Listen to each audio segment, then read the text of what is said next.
Well, with that question, Jim, I believe it's time for our latest watch-along. Well, thank you for that stunning segue. Damn it, Slappy. These have been popular, so we thought, and it's a palate cleanser, a classic match from some era with all of the modern stuff we had to watch. But we did 2 Midnight Express matches, and I didn't want people to, he's a glory hog. But you said that it is good for us to do matches that I have personal input on, that I had something to do with and knew some backstory on or how it was put together. So we thought, well, let's go to another era. Instead of the 80s Midnight Express, we'll go to the 90s WWF. I had not watched this match in its entirety since probably 2 weeks after it happened. And I either watched the pay-per-view tape at home or I saw it at the studio or whatever. So I hadn't watched this with the hindsight of what we now know about the way that Vader's career would turn out in the WWF and things with Michaels would transpire with fresh eyes, modern day eyes, right? So it was kind of interesting to go back and look at it now, knowing what's happened to everybody and some of the things that went on. But this match, it was the first of what was supposed to be. And by the way, we've done a deep dive on Vader's time in the WWF, and that is on YouTube somewhere, isn't it? Or it ought to be. It should be on the official Jim Cornette YouTube channel somewhere, yes. Somewhere, or you might have to go to Patreon. I don't know how long ago it was. Eventually, you can find it if you look hard enough. But the problems that Vader had with Shawn Michaels, and Michaels not liking to work with Leon. This was supposed to be the start of a trilogy. It would be SummerSlam, Survivor Series, and then Royal Rumble 97 in the Alamo Dome in San Antonio. The concept that Vince had was that they would have this match with these disputed decisions. They'd go to Survivor Series. Vader would win the title from Shawn Michaels and destroy his boyhood dream. And then at Royal Rumble in his hometown in the Alamo Dome in front of as many people as they could get there, he'd win it back.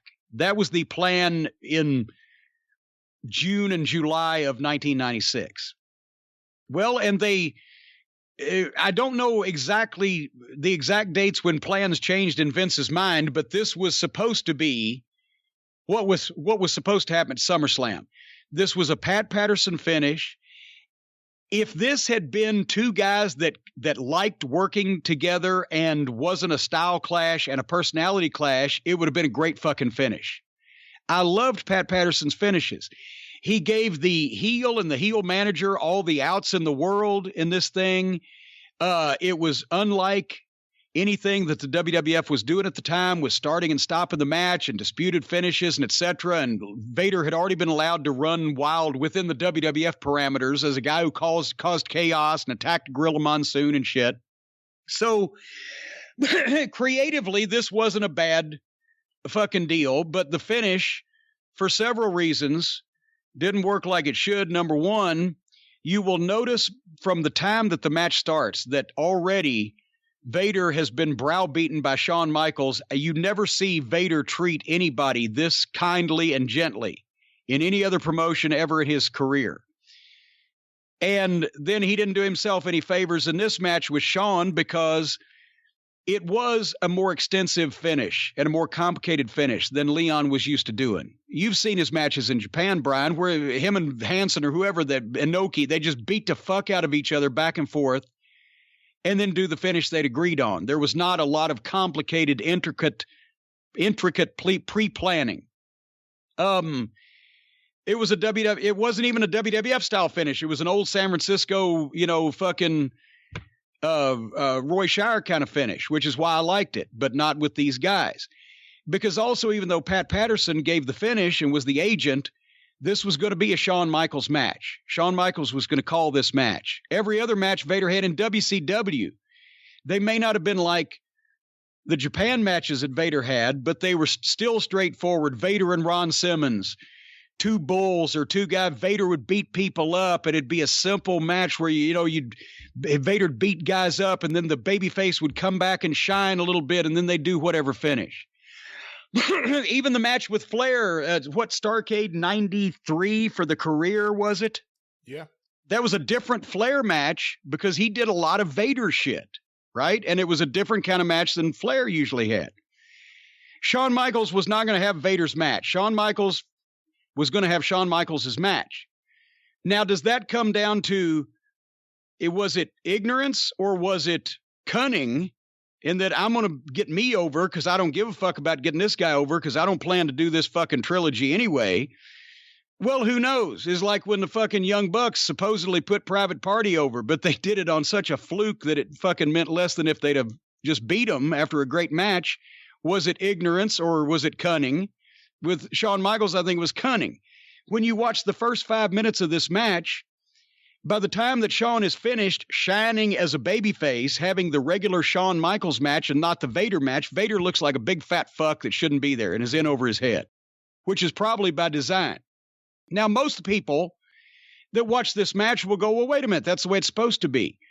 The babyface is supposed to shine at the start, and then the heel's supposed to get heat, and then the babyface is supposed to make a comeback. And that's the way Michaels was able to get away with this, because that's the way that most matches are supposed to go, and you could claim that you were doing right. But since he was supposed to be the greatest worker in the world, and potentially the psychology should match the athleticism, a master of psychology like a Jerry Lawler, or a guy who had a vested interest in getting a monster heel over in his territory for business or as an opponent to do business on pay-per-view, Shawn Michaels was the incumbent there. He was not only the WWE champion, had been for 6 months, but also had been a main event guy there for several years. Vader had come in fucking January, been off for 2 or 3 months for shoulder surgery, and was coming back and was not over except on his previous reputation, but he wasn't over in the WWF. If Shawn Michaels had spent the first 5 minutes making him look like an unbeatable monster, he couldn't even take him off his feet and catering to Vader's strengths. Then, once it was established that this guy was formidable, finding a chink in the armor and doing the shit where he shined in the middle, and then getting a set of heat, and then doing all the finishes, it would have been better for Vader. But that wasn't Shawn Michaels' kind of match. Shawn Michaels wanted to shine. At first, he wanted to show everybody Vader wasn't in his league, and then he wanted to sell for a long time because he was the best seller in the business. And it would get more sympathy on him, so it would keep the attention on him. So Shawn shines at the start, kicks the shit out of Vader. Then Shawn sells, and even though Vader is doing all the shit, Shawn's the one getting the sympathy. He's still in the fucking the spotlight here.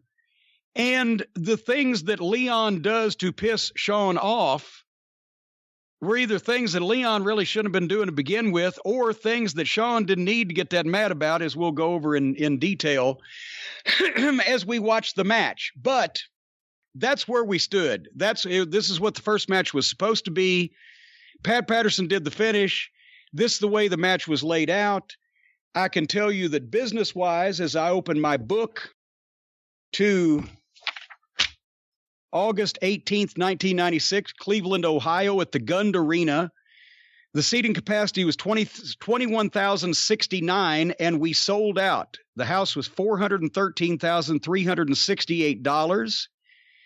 I received a very meager $2,940 for my pay-per-view payoff for this. They didn't pay the managers like they paid the boys on pay-per-view, and the pay-per-view payoffs during that year were not, except at the very, very top, what they could be or would be later on. Well, hold on now. This is SummerSlam. For SummerSlam, you only got $2,900, or that's just the pay-per-view? I guess, is there a different payoff for the live show versus the pay-per-view, or is it all about the pay-per-view? Well, there used to be a goddamn difference, but I got, as a matter of fact, wait a minute. Hold on here. I didn't get another paper. Well, see, I already had the Office contract, so I was double and sometimes triple dipping anyway. I was on the talent pool because I had a talent contract, so I got a payoff on the house shows that I didn't make because I was working an office job full time. So, but no, that was the $2,940 fucking dollars is pretty much what I got for SummerSlam '96. That's what I'm saying. Wow. Fuck yeah. And of course, I'd been there when Vince said, "Oh, let's give Nash $150,000 for WrestleMania that year. We don't want him to think we fucked him on the way out." I'm like, fuck him. But anyway. Well, I guess that's an important note too. This is SummerSlam '96. Nash and Hall had already jumped to WCW. The NWO had just started within the previous couple of months. So WCW is really picking up steam here. Yeah. And the WWF has Shawn Michaels as the heavyweight champion in his match with Vader. Yeah, well, and also, and the rest of the card, which we'll talk about in a second, but Vince paid the wrestlers more than the managers, always, ridiculously more. Taker and Mankind probably got 50, 75 grand, maybe 100 for the Boiler Room Brawl. But yeah, you even go back and look at the old WrestleMania pay. I think Bobby Heenan only got like 20 grand for, wasn't it a WrestleMania or a SummerSlam, whatever the fuck. Anyway, point is, that's why I was so anxious to keep that Toronto date the following week. Because I made $60 more for fucking Toronto than I did at the stadium for a house show for Wrestling Jose with a bad knee than I did for the SummerSlam pay-per-view. But anyway, the tickets that night were the $200 keep the seat front row, 30, 25, 15, and 10. That's for SummerSlam in 96 ticket prices. And the card was originally booked. I don't know, there may have been changes here. Run down what it says on the network with my card that I have in my book. We did the 4-team elimination match for the tag team title to make sure that everybody knew that the tag teams were preliminary guys. The Body Donnas, the Smoking Guns, the Godwins, and the New Rockers, Al Snow and Marty Jannetty. Leif Cassidy and Marty Jannetty, I should say. Savio Vega against Owen Hart. Jake the Snake Roberts against Jerry Lawler. Mark Merrow with Sable against Goldust with Marlena. I have here a live interview with Farouk Assad, which Ahmed was actually, I see, was erased. It was in pencil and he was erased. That was a time he was hurt, I guess. He was injured and Farouk did an interview because the match had to be canceled because of Ahmed's injury. Yeah, well, there you go. Sid Vicious versus the British Bulldog. Taker and Mankind in the Boiler Room Brawl, and Shawn and Vader. And, of course, Jose Lothario was in Shawn's corner opposite me. That's another thing. If you go back and watch that era, Shawn did not want Jose anywhere around. Shawn never acknowledged Jose physically when he was there. Shawn talked about Jose only when specifically told to in interviews, and basically acted like he wasn't there because it interrupted his dancing and his prancing and his Heartbreak Kid entrance to have his old trainer there. It was Bruce Pritchard's idea. It was simple. Have Mickey with Rocky. Jose Lothario really did break Shawn Michaels into the business in San Antonio, and it was his initial trainer. So bring Jose Lothario in and have Vader fuck Jose up, and then fucking Shawn wants to get even to go for revenge. But because Shawn was never able to convey any love for this man or any gratitude for this man or anything that would make you think he'd be mad if he got run over by a fucking bus, that didn't work either. He was just, Bruce had a great idea there, but Michaels wasn't going to fucking put it over. Which is why this is when we talk about everybody was at the mercy of Shawn Michaels' temperament. This is what I'm talking about. These kind of things that a lot of people didn't talk about at the time. But we were talking about it plenty in the goddamn, it was like, does he hate fucking Jose? And the time that he yelled at me and Jose for taking the attention off of him and Vader in Anaheim. When we were 50 feet from the ring and I was trying not to outrun the 60-year-old senior citizen. Although actually, he might have been able to catch me for real. Nevertheless, that was the card in Cleveland, the night that I ate at my first Buffalo Wild Wings. Chicken wings were not a big thing till the mid-90s. Well, plus, there was a free-for-all match. Steve Austin defeated Yokozuna. That's right. That's not even in my book. That's not even on the fucking card. That must have been a last-minute something happened. And you managed Davey Boy against Psycho Sid. Well, see, I don't even remember that because, like I said, I hadn't watched this in ages. You will see during this match, we'll call out Michaels' temper tantrums as they happen. You will also see, I mentioned this a few weeks ago, as I take the only bump I was going to take all night. Well, the first bump, I took a couple.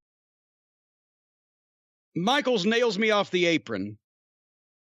I was supposed to stay on the apron because the referee was supposed to stay with me and try to push me off the apron. But I started to take my normal bump. When somebody would punch me on the apron, I'd spin off and go all the way to the floor. I realized I shouldn't do that too late and try to catch myself on the bottom rope, and I just spun myself around. You can't see on camera, but my left knee, the point of it went straight into the fucking ground. I popped my bursal sac, and it started filling up with fluid and blood. So that was fucking, at the end of the match, by the time I'm cutting the promo after all that's happened, the last promo I cut, I'm blowed up and I'm in pain, and I sound like I'm talking like this. I'm so fucking tired, blowed up, hurt, disgusted. So then the following day, I can barely bend my knee, and it's purple from my thigh down to my fucking ankle. And I'm like, fuck, we go to Wheeling, West Virginia for TV the next day, Columbus, Ohio for TV the next day. And then we had 3 days off. Well, I'm in Columbus, Ohio, and on Saturday I'm in Toronto, Canada, and I got a bad knee, and I'm driving. I drove from Connecticut. So instead of driving all the way back home, being home for a day and turning around and going to Toronto, I just stayed over in fucking Michigan and went right up to and iced my leg for 3 days and then went to Toronto. And I didn't tell anybody it was fucked up because they wouldn't let me work. And in Toronto, we had fucking 30,000 people and did $436,612 at the gate. And I had the match with Jose. And so I just strapped up my knee brace and fucking did the fucking 4-minute match and got paid and had the thrill of working in front of those people. And then drove home the next day and went to the doctor and had my knee drained, which is an interesting thing, where they put a needle in and they suck all the bad shit out until all the bad shit's out. And it feels good at first. And then when the needle is all the way in between your fucking knee bones and they're getting the last of it, it stops being a help. So that was an interesting week. But what do you mean they wouldn't have let you work? Who would have stopped you from working as a manager because of your knee injury? No, with Jose, the match. Oh. The match, me and Jose, they would have said, you can't. Jack Lanza would have seen it and said, fuck, no, don't worry about it. And they probably would have paid me anyway. But I still wanted to wrestle Jose in front of 30,000 people for 4 minutes. So, but yeah, if anybody'd seen my leg, they said, you don't have to do that. But anyway, and by the way, and just so you know, in that Toronto CNE Exhibition Stadium show on August 24th, the seating capacity was 54,000. We did not do that. However, like I said, we did do, the tickets were 25, 18, and 11, and we did $436,000. And you know what the deal was with the stadium? No rent, guaranteed. It was an 80-20 split like a spot show. Wow. And these 80-20 split. So they ended up getting fucking $86,000 and change just on their rent, but they paid the advertising, which was $30,000. So, and then as a matter of fact, and then the next day, Nassau Coliseum ran. No, you know what?